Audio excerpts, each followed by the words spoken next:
আজকের অনলাইন ক্লাসে সকল অংশগ্রহণকারী শিক্ষার্থীদের প্রতি রইল আমার শুভেচ্ছা ও স্বাগত। আজকে নবম শ্রেণীর বাংলা দ্বিতীয় পত্রের একটি গুরুত্বপূর্ণ বিষয় নিয়ে আলোচনা করব। তোমরা মনোযোগ সহকারে আজকে আলোচনাটি শ্রবণ করবে এবং অনুধাবন করবে।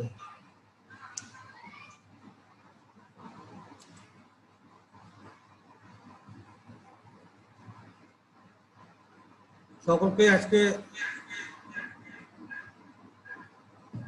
অনলাইন শ্রেণী কার্যক্রমের অংশ বিশেষ হিসাবে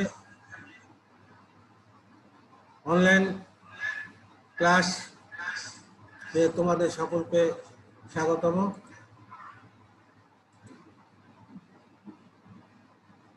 পাঠ উপস্থাপনায় আমি মোহাম্মদ আকবর আলী, সহকারী প্রধান শিক্ষক, দুর্গ বালিকা উচ্চ বিদ্যালয়, দুর্গাপুর, রাজশাহী।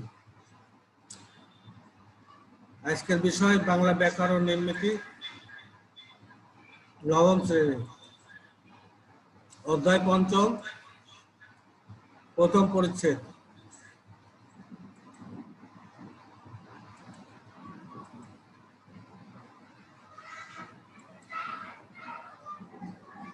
আমরা কিছু ছবি বা চিত্র লক্ষ্য করি।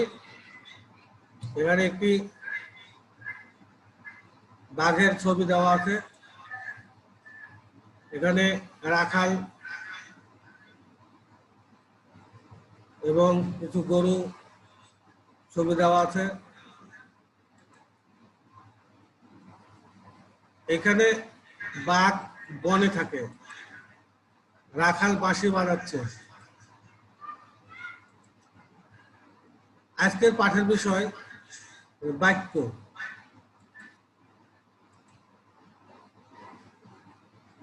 এই বাক্য পাঠনকে আমরা বা শিক্ষার্থীরা যে বিষয়গুলো শিখতে ও জানতে পারবে তা হচ্ছে বাক্যের সংজ্ঞা বলতে পারবে, সার্থক বাক্যের গুণগুলো ব্যাখ্যা করতে পারবে, শব্দের যোগ্যতার সঙ্গে জড়িত বিষয়গুলো বিশ্লেষণ করতে পারবে। বাক্য, বাক্যের সংজ্ঞা: যে সুবিন্যস্ত পদ সমষ্টি দ্বারা কোনো বিষয়ে বক্তার মনোভাব সম্পূর্ণরূপে প্রকাশিত হয় তাকে বাক্য বলে। বাক্যের বৈশিষ্ট্য বা গুণাবলী: বাক্যের তিনটি গুণ। একটি হচ্ছে আকাঙ্ক্ষা, দ্বিতীয় হচ্ছে আসক্তি, তৃতীয় হচ্ছে যোগ্যতা।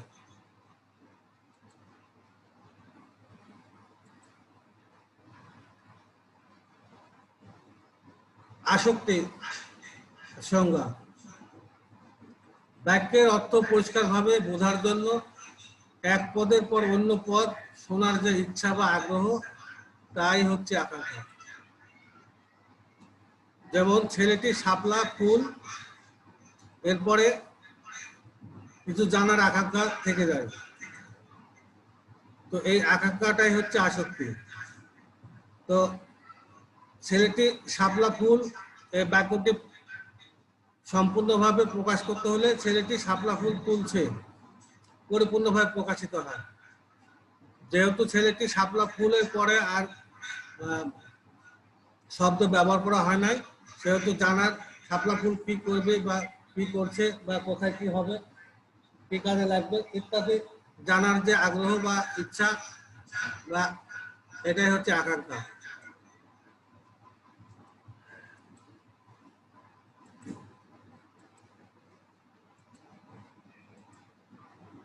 আসক্তি, আসক্তি হচ্ছে বাক্যের অর্থসঙ্গতি রক্ষার জন্য সুশৃঙ্খল পদ বিন্যাসই আসক্তি।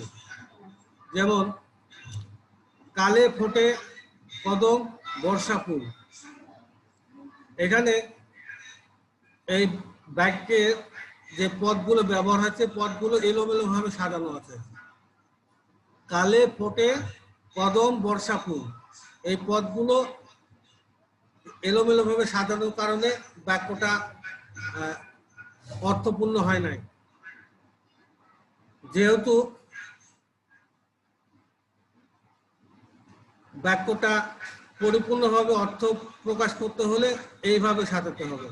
বর্ষাকালে কদম ফুল ফোটে, তাহলে বাক্যের আসক্তিপূর্ণ বাক্য হতে হবে।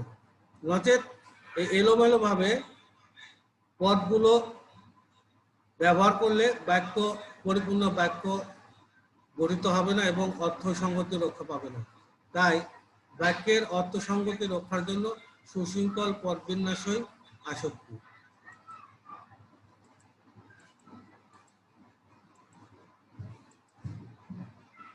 এরপর যোগ্যতা। বাক্যস্থিত পদসমূহের অন্তর্গত এবং ভাবগত মেলবন্ধনের নাম যোগ্যতা। যেমন বর্ষার রৌদ্র প্লাবনের সৃষ্টি করে। এই বাক্যে বর্ষার রৌদ্র প্লাবনের সৃষ্টি করে বাক্যটা যদিও হয়েছে, কিন্তু বাক্যের অর্থের সঙ্গে ভাবের কোনো মিল নেই বা বাস্তবতার সঙ্গে কোনো মিল বন্ধন নেই। যদি এরকম হতো যে বর্ষার বৃষ্টিতে প্লাবনের সৃষ্টি হয়, তাহলে বাক্যটা অর্থপূর্ণ এবং ভাবগত এবং বাস্তবতার সঙ্গে মিল বন্ধন হতো। কিন্তু এখানে বর্ষার রৌদ্র প্লাবনের সৃষ্টি করে, এই বাক্যটি যদিও বা বাক্য গঠিত হয়েছে, কিন্তু বাক্যের অর্থের সঙ্গে ভাবগত এবং বাস্তবতার কোনো মিল নেই, সেহেতু এই বাক্যটা তার যোগ্যতা হারিয়ে ফেলেছে। তাই বাক্যটি যোগ্যতা সম্পূর্ণ হতে হলে এইভাবে হতে হবে। বর্ষার বৃষ্টিতে প্লাবনের সৃষ্টি হয়, এটা বাস্তবতার সঙ্গে এবং ভাবের মেলবন্ধন রয়েছে।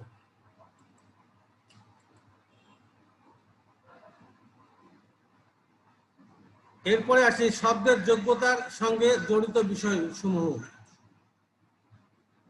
রীতিসিদ্ধ অর্থবাচকতা, দুর্বোধ্যতা, উপমার ভুল প্রয়োগ, বাহুল্য দোষ, বাগধারার অর্থ পরিবর্তন, গুরুচণ্ডালী দোষ। এই বিষয়গুলি একটি শব্দ তার যোগ্যতা সম্পূর্ণ হতে হলে এই দোষগুলো এড়াইয়া চলিতে হইবে, নচেত এই দোষগুলি কোনো না কোনো দোষে দুষ্ট হইয়া বাক্যটি তার শব্দের যোগ্যতা হারায় ফেলে। তাই এই বিষয়গুলোকে আমাদেরকে অবশ্যই খেয়াল রাখতে হবে। রীতিসিদ্ধ অর্থবাচকতা, ধরি বাধিত অনুগৃহীত, বাদ যোগ ইত, বাধাপ্রাপ্ত। দুর্বোধ্যতা, তুমি আমার সঙ্গে প্রপঞ্চ করেছো। এই তুমি আমার সঙ্গে প্রপঞ্চ করেছো, প্রপঞ্চ শব্দের অর্থ হচ্ছে চাতুরতা করা। এই প্রপঞ্চ শব্দটি একটি দুর্বোধ্য শব্দ। এই দুর্বোধ্য শব্দটা এড়াইয়া আমি যদি এখানে ব্যবহার করতে পারতাম যে তুমি আমার সঙ্গে চাতুরতা করেছো, ছলনা করেছো, তাহলে বাক্যটি দুর্বোধ্যতা থেকে মুক্ত হতো। তাই এই ধরনের কঠিন বা দুর্বোধ্য শব্দগুলো এড়াইয়া চলতে হবে। নিচে আমরা কিছু অপ্রচলিত ও দুর্বোধ্য শব্দ দেখাতে পারি।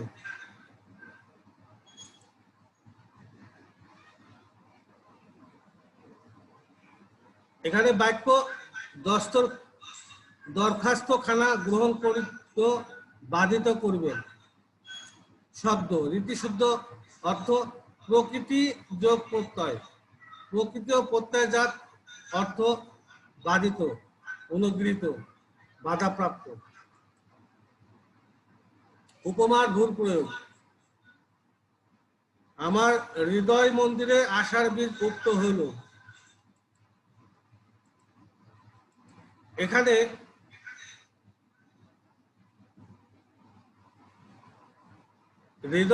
আমার হৃদয় মন্দিরে আশার বীজ উক্ত হলো। মন্দির হচ্ছে একটি উপাসনালয়, একটি আরাধনার জায়গা। এই আরাধনার জায়গায় কখনো শস্য বীজ বপন করা সম্ভব নয়। তাই আমার হৃদয় মন্দিরে আশার বীজ উক্ত হলো, এই বাক্যে এই উপমাটা ভুল প্রয়োগ করা হয়েছে।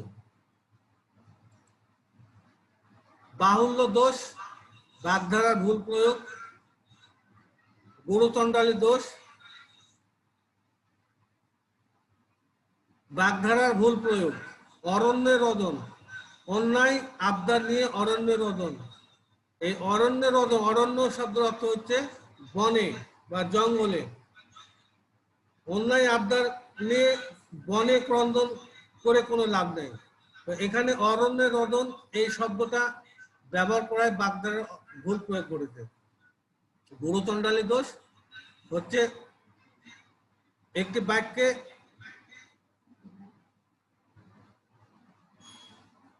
এই চলিত ও সাধু একত্র ব্যবহারটাই হচ্ছে গুরুচণ্ডালী দোষ। এখানে একটি বাক্য ব্যবহৃত হচ্ছে, রাষ্ট্রপতি গরুর শকটে চড়িলেন। এই গরুর হচ্ছে বাংলা শব্দ, শকটে হচ্ছে সংস্কৃত শব্দ। শকটে হচ্ছে গাড়ি। এখানে বাংলা এবং সংস্কৃত দুইটা শব্দই ব্যবহার করা আছে, তাই এটা গুরুচণ্ডালী দোষে তুষ্ট হয়েছে।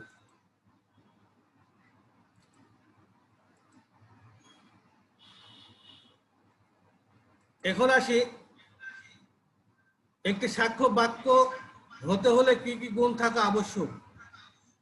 তোমরা এককভাবে এই গুণগুলো খাতায় লিখবে।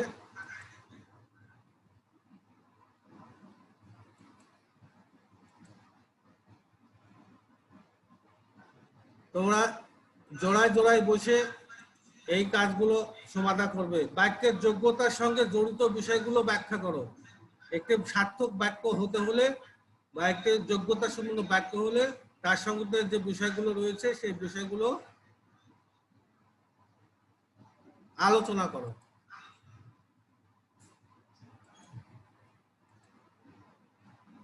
দলগত কাজ, বাক্যের আকাঙ্ক্ষা, আসক্তি ও যোগ্যতার দুটি উদাহরণ সহ লেখো।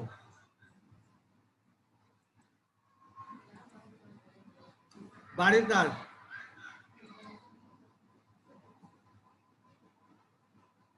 তোমরা খাতায় দেখে নাও। বাক্যের আকাঙ্ক্ষা কখন নিবৃত্ত হয়, আসক্তিপূর্ণ বাক্য কোনটি, বাক্য কখন তার যোগ্যতা হারায়। একটি সার্থক বাক্যের গুণগুলো উদাহরণ সহ ব্যাখ্যা করো। আশা করি তোমরা আজকের এই অনলাইন ক্লাস শ্রেণী কার্যক্রমে অংশগ্রহণ করে অনেকটাই উপকৃত হতে পেরেছ। এই জন্য তোমাদের সকলকে ধন্যবাদ। আগামী ক্লাসে আবার তোমাদের সঙ্গে একত্রিত হয়ে ক্লাস কার্যক্রমে অংশগ্রহণ করব। ধন্যবাদ সকলকে।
জাননি কেন?